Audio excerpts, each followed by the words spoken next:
बिस्मिल्लाहिर्रहमानिर्रहीम। अस्सलामुअलैकुम। अगर हम अपनी ज़िंदगी को सुन्नत नबी सल्लल्लाहु अलैहि वसल्लम से मुज़य्यन करें तो इससे जहाँ दो जहाँ की कामयाबी हमें नसीब होगी और उखरवी कामयाबी भी हमारा मुकद्दर बनेगी। इस्लाम एक मुकम्मल ज़ाब्ता हयात है। ज़िंदगी के हर शोबा में इस्लाम हमारी रहनुमाई करता है। यही वजह है कि आज से 1400 साल गुजर जाने के बावजूद पैगंबर इस्लाम की तालीमात ना सिर्फ मुसलमानों बल्कि हर इंसानी मुआशरे के लिए मशअल राह हैं।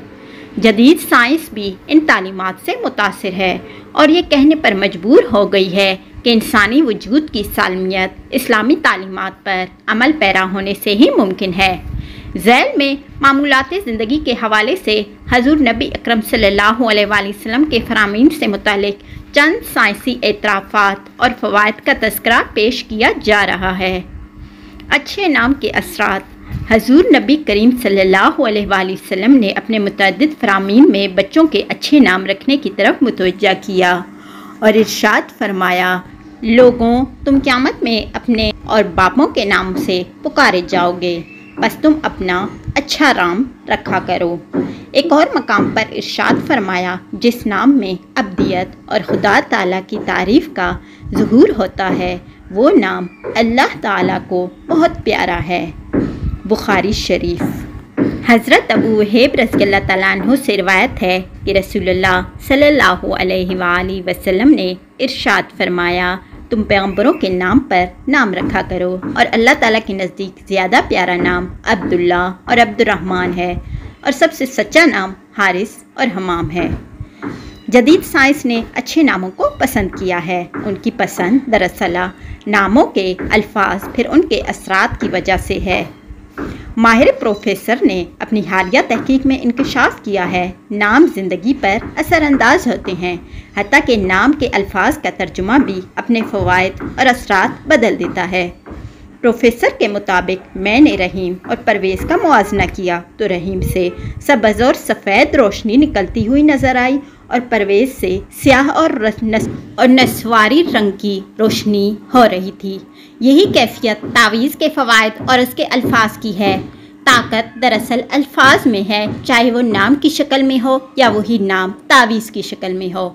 आमाल नामों को मुबारक या बद बना देते हैं। फ़िरऔन, नमरूद या कारून कुछ ऐसे अल्फाज का मजमुआ है कि इनकी तारीक लहरें सुनने वाले के अंदर नफ़रत और जुल्मत पैदा कर देती हैं और अजीब गरीब असरात पैदा होते हैं। मेरे पास एक साहब इलाज की गर्ज से आए। गुफ्तगू के दौरान उन्होंने अपना ज़ाती वाक़या बयान किया कि मेरे गधे के पेट के करीब गहरा ज़ख्म हो गया। बहुत इलाज कराए लेकिन अफाका ना हुआ, हत्ता कि उसमें कीड़े पड़ गए। एक साहब ने अपना तजर्बा बयान करते हुए बताया कि अगर तुम चाहते हो तुम्हारा गधा तंदुरुस्त हो जाए और कीड़े ख़त्म हो जाएं और ज़ख्म मुंदमिल हो जाए तो 3 पक्के सूदखोरों के नाम कागज़ पर लिखकर गधे के गले में बांध दो। पहले तो मुझे हैरानगी हुई कि इससे क्या होगा, लेकिन उसके इसरार पर मैंने अपने इलाके के 3 सूदखोरों के नाम कागज़ पर लिखकर गधे के गले में लटका दिए। आप हैरान होंगे कि सिर्फ 3 दिन के अंदर अंदर मेरा गधा हर लिहाज से तंदुरुस्त हो गया। कीड़े मर गए और ज़ख्म भर गए। गोया बदइमाली इंसान को इतना जहरीला बना देती है कि इसका नाम भी मकरूह और जहरीला हो जाता है। इसी बदइमाली के सबब कुरान मजीद के मुताबिक इंसान जानवरों से बदतर हो जाता है। सूदखोरी ने इनको इतना मकरूह बना दिया कि उनके नाम भी जहर आलूद हो गया।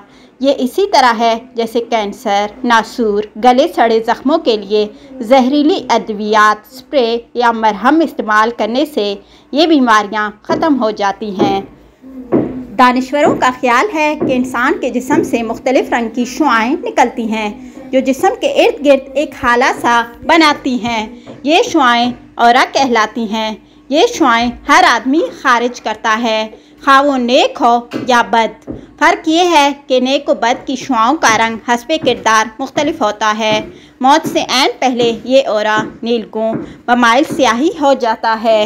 एक नज़रिया ये है कि हर इंसान अपने आमाल के मुताबिक अपने इर्द गिर्द बना लेता है। बदकार का माहौल दीवार की तरह सख्त होता है जिसे ना कोई फरियाद या दुआ बाहर जा सकती है और ना इसके उम्दा असरात अंदर आ सकते हैं। ऐसा आदमी खुफिया ताकतों की इमदाद से महरूम हो जाता है।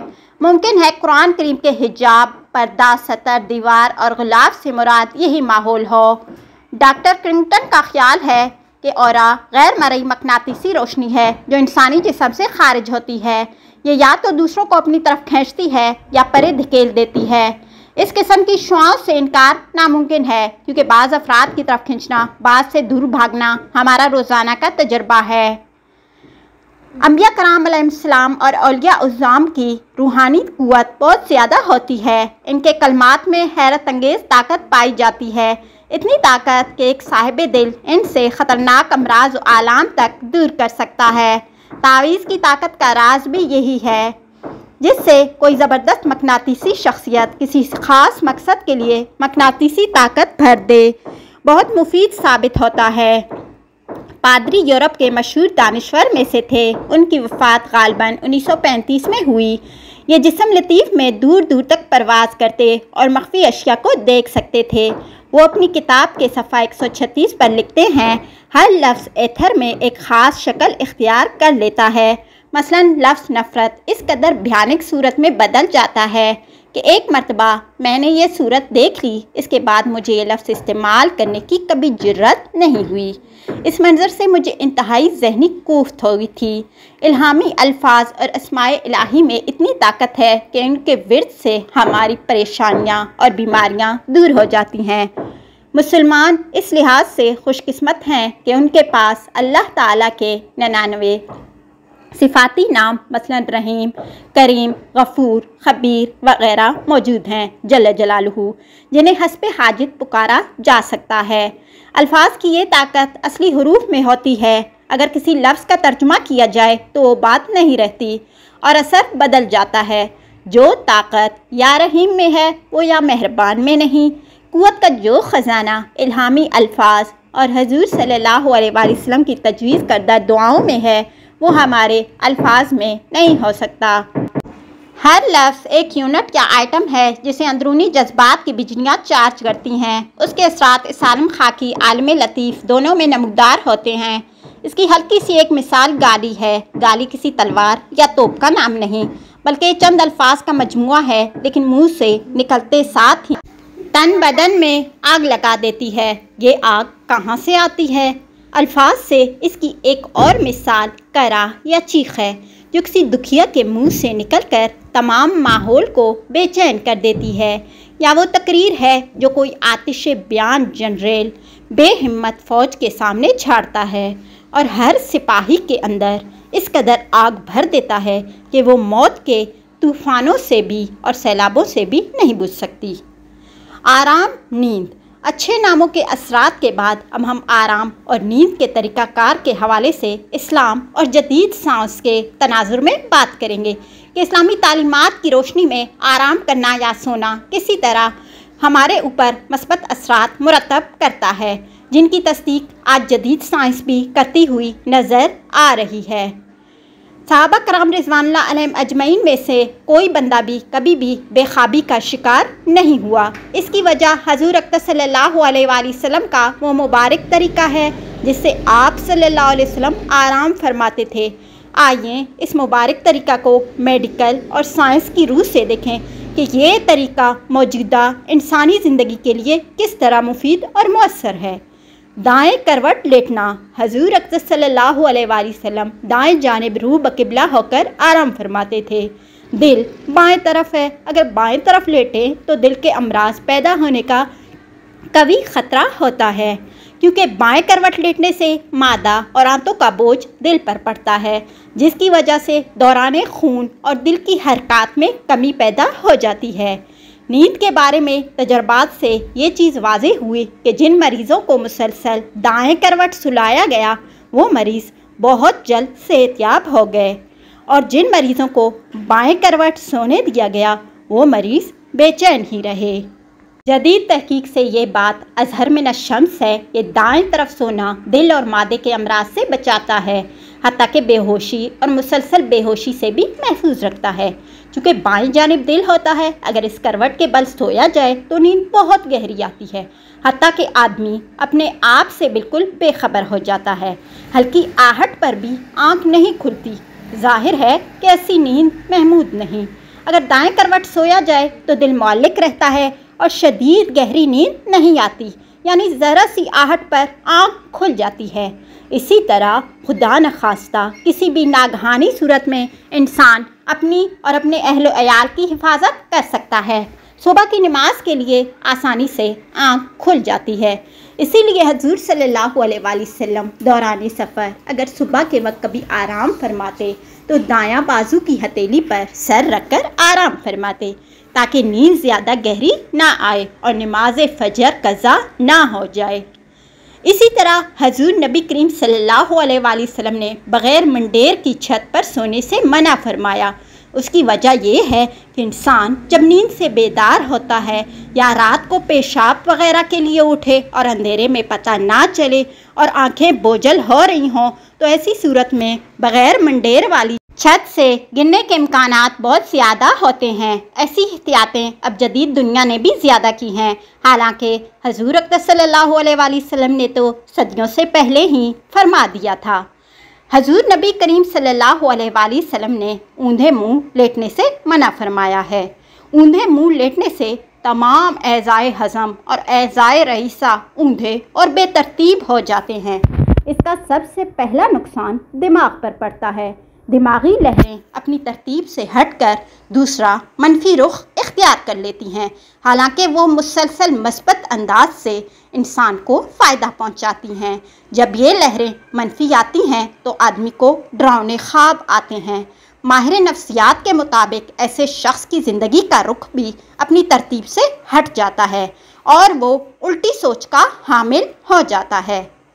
ज़्यादा सोने की ममानियत। इसी तरह हदीस में ज़्यादा सोने से भी मना फरमाया गया है।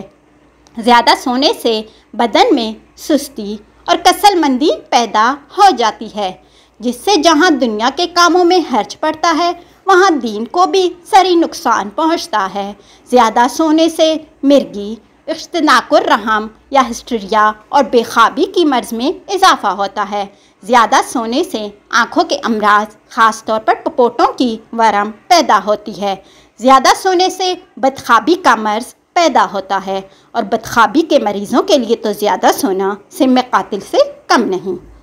चमड़े और खजूर की छाल का बिस्तर।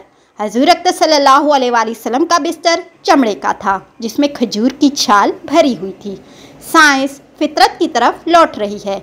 जदीद तहकीकात के मुताबिक चमड़े से बनी हुई चीज़ इंसानी जिस्म के ऐन मुताबिक है।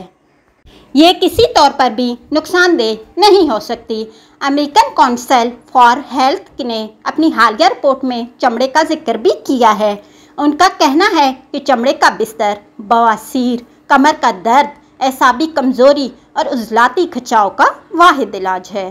खजूर की छाल रेशादार होने की वजह से फोम की मानिंद नरम होती है, लेकिन नुकसान फोम जैसा हरगिज़ नहीं होता, इसलिए ये मुफीद है। इशा से कब सोने की ममानियत। आक़ाए दो जहाँ सल्लल्लाहु अलैहि वसल्लम ने इशा से कब सोने से मना फरमाया। असर के बाद ज़मीन की गर्दिश महवरी और गर्दिशी तूफ़ानी के कम होने से एक ख़ास किस्म की गैस ज़मीन से निकलती है, जिससे आदमी के दिलो दिमाग पर एक बोझ और वज़न पड़ता है। अगर आदमी असर और इशा के दरमियान सो जाए तो इस गैस का मुकाबला नहीं कर सकता, जिसकी वजह से तरह तरह के अमराज में मुब्तला हो सकता है। वज़ू करके सोना। हजूर सल्लल्लाहु अलैहि वसल्लम ने सोने से कब वज़ू फरमाया था। इशा की नमाज के बाद ज़िंदगी के कुछ मामूलात होते हैं। अब जबकि आराम का वक्त आ गया है तो ऐसी हालत में आराम और सुकून के लिए वज़ू बहुत ज़रूरी है। वज़ू आज़ा को तादील में लाता है। वज़ू बेख्वाबी, बेसकूनी और डिप्रेशन का माकूल इलाज है। इस सुकून के मकसद को हासिल करने के लिए सुन्नत है कि वज़ू करके सोया करें। सोने से कब लिबास तब्दील करना। आप सल्लल्लाहु अलैहि वसल्लम सोने से कब लिबास तब्दील फरमाया करते। हिफ्ज़ान सेहत का असूल है, जिस लिबास में आप तमाम दिन रहें उसी लिबास में हरगिज़ ना सोएं, बल्कि किसी ऐसे लिबास में सोएं जो हल्का और ढीला हो, क्योंकि तंग और सख्त लिबास में नींद नहीं आती। सोने का लिबास अहले यूरोप ही की इस्लाह है, जिसे वो सेहत के असूलों के मुआफिक और फ़ख्र समझकर पहनते हैं, जबकि इस्लाम ने सदियों कबल मुसलमानों को रात को हल्का और खुला लिबास पहनने की तरफ मुतवज्जे किया है। आप सल्लल्लाहु अलैहि वसल्लम ने सोने से कबल बिस्तर को झाड़ने की हिदायत फरमाई। ऐसी एहतियाती तदाबीर जो शायद किसी भी मज़हब में ना मिले, लेकिन हज़ूर अक़दस सल्लल्लाहु अलैहि वसल्लम ने हर लिहाज से महफूज रहने के लिए बिस्तर को झाड़ने का हुक्म फरमाया है, ताकि किसी किस्म के हशरातुल अर्ज़ मसलन कीड़ा, सांप, बिच्छू वगैरह नुकसान ना दे सकें। हाजती आप सल्लल्लाहु अलैहि वसल्लम की चारपाई के नीचे एक हाजती वो बर्तन जिसमें पेशाब किया जाता है होती थी, जिसमें आप सल्लल्लाहु अलैहि वसल्लम रात को उठकर पेशाब किया करते थे। मुफस्सिरीन ने इस बात की वजाहत में मुख्तलिफ आरा पेश की हैं कि आप सल्लल्लाहु अलैहि वसल्लम ने ऐसा किसी सख्त ज़रूरत के तहत है या मर्ज़ में किया हो या सख्त सर्दी में ऐसा करते हों। अटैच बात का जो तस्वुर यूरोप ने दिया है सिर्फ इसीलिए कि सर्दी की रात में जबकि आदमी गर्म बिस्तर में लेटा हुआ होता है और अगर ये बाहर जाए तो इसे ठंडी हवा लग जाएगी और इस ठंडी हवा से फालिज, लकवा और जोड़ों के दर्दों का ख़तरा हो सकता है। हाजती इसी अटैच बात का नाम है और ये अमल भी मुसलमानों को मुसलसल एहतियात सिखाता है, ताकि वो तंदुरुस्ती से अल्लाह ताला की मुकम्मल अताअत कर सकें। मशकीज़े का मुंह बंद करके रखना। अगर मशकीज़े मौजूदा दौर में घड़ा, पानी का कैन, बाल्टी वगैरह का मुंह खुला रह गया तो इसमें कोई कीड़ा, सांप, बिच्छू वगैरह जा सकता है। इस्लाम ने इसकी एहतियात यहाँ तक बताई कि मशकीज़े का मुंह लगाकर पानी ना पियो, ताकि ज़रर रसां जानवर मुंह में ना चला जाए। उठने के बाद फ़ौरन हाथ धोना। अहादीस में उठने के फ़ौरन बाद हाथ धोने की हिदायत है। सोते हुए हाथ नामालूम कहाँ कहाँ लगते रहते हैं, उन पर किस्म किस्म के जरासीम लगे रहते हैं। अब अगर वही जरासीम आलूदा हाथ पानी में डालेंगे तो पानी भी आलूदा हो जाएगा। इस ख़तरनाक कैफियत से बचने के लिए इस्लाम ने उठने के फ़ौरन बाद हाथ धोने का हुक्म फरमाया। पेट के कीड़ों के बाज़ मरीज़ों के नाखनों में कीड़ों के अंडे पोशीदा होते हैं। अगर यही हाथ बग़ैर धोए पानी में डालें तो यही अंडे पानी में मिलकर इंसान के लिए ज़रर का बास बन सकते हैं। सख्त ज़मीन पर सोना। हज़ूर अक़दस सल्लल्लाहु अलैहि वसल्लम के मामूलात में ज़मीन पर आराम फरमाना ज़्यादा साबित है। कमर के दर्द के मरीज़ों को सख्त ज़मीन या तख्ते पर सोने का मशवरा दिया जाता है। हत्ता कि जदीद तहकीक के मुताबिक जो आदमी सख्त ज़मीन या तख्ते पर सोएगा वो कभी भी रीढ़ की हड्डी के दर्द, हराम मग़ज़ के वरम और कमर के दर्द में मुब्तला नहीं होगा। चिराग बुझा देना। हदीस में सोने से कब चिराग बुझा देने की हिदायत देते हुए फरमाया कि चिराग बुझा दिया करो, वरना बत्ती चूहिया लेकर छत पर पहुंच जाती है और छत को आग लग जाती है। आज के दौर में बल्ब बुझाना ज़रूरी है। अगर बल्ब बुझा हुआ होगा तो नींद सुकून से आएगी और आँखों पर बुरे असरात नहीं पड़ेंगे। अगर बल्ब बुझा हुआ होगा तो तेज़ लाइट से वो नहीं फटेगा। हत्ता कि अगर बिजली बुझा कर सोएं तो शॉर्ट सर्किट की वजह से आग लगने से बच जाता है। आज के दौर में बिजली की वजह से मार्केटें जल जाती हैं। मज़ीद ये कि धुआं जो मुकम्मल कार्बन गैस से मुरक्कब है, अगर कमरे में भर जाए तो दम घुट कर मरने का ख़तरा है। वीडियो अच्छी लगे तो इसे लाइक करें और अपने दोस्तों के साथ इस तरह के इस्लामी और सुन्नत नबी के मुताबिक अच्छी बातें लाजमी शेयर करें।